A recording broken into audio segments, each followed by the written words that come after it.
Hello everyone, this is GinGurGurl, and today I'm going to go over a little bit of the basics of mining gas giants, also known as scooping, because you need the module that's called a RAM scoop to be able to do this effectively.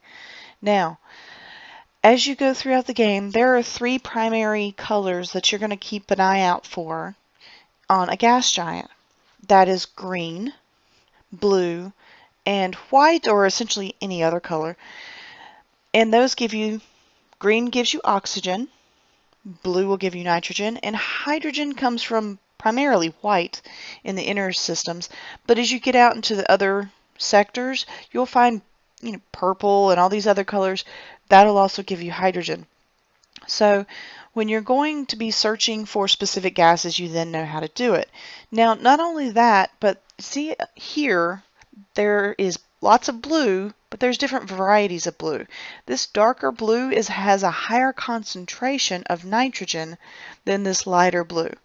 So what you want to keep in mind is if you're searching for the nitrogen, you want to go for the darkest, richest part of that blue coloration. In this case, I'm going to be looking for hydrogen, because while oxygen and nitrogen are fantastic for colonization and using in domes, also for sale, hydrogen is sellable, but it's primarily used for a form of fuel when going anywhere with your hyperdrive, such as exploration further out, which I have a video of if you would like more information on that. Now, to start to do the scooping, it takes a little bit to actually get to the gas giant, because you want to have lots of space for a running start. The faster you go, I find the more effective my scooping is. You primarily want to get at least 3,000 kilometers per second. So what I'm going to start with is I'm going to start my thrusters, and then I'm going to, if you don't know how to do this, I call it the cruise control. While holding spacebar, press shift, release spacebar, then release shift. You're now in cruise control. And then once that's done, I can turn off my grav anchor, and I'm aiming roughly for this white section. Now, I'm pretty far away, so when I get closer, that white will be much easier to hit. But we're going to take just a few moments to come in on that. And like I said, just like there are multiple types of gases, there are multiple ways to go about this. This is what I call the, head first dive, which is just that. You come in flying as fast as you can into the atmosphere and just dive right in. And of course, at speed, you will make sure to scoop plenty of the gases. When you first start, you'll get very little, and it'll probably keep saying that this is a mess of gases and you can't do any, you can't use it.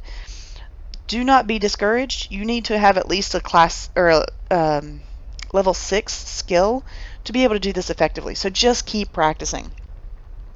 Now, once you get into the atmosphere, I'm getting pretty close. You're going to hear the sound of the scoop working. Here about now. There we go.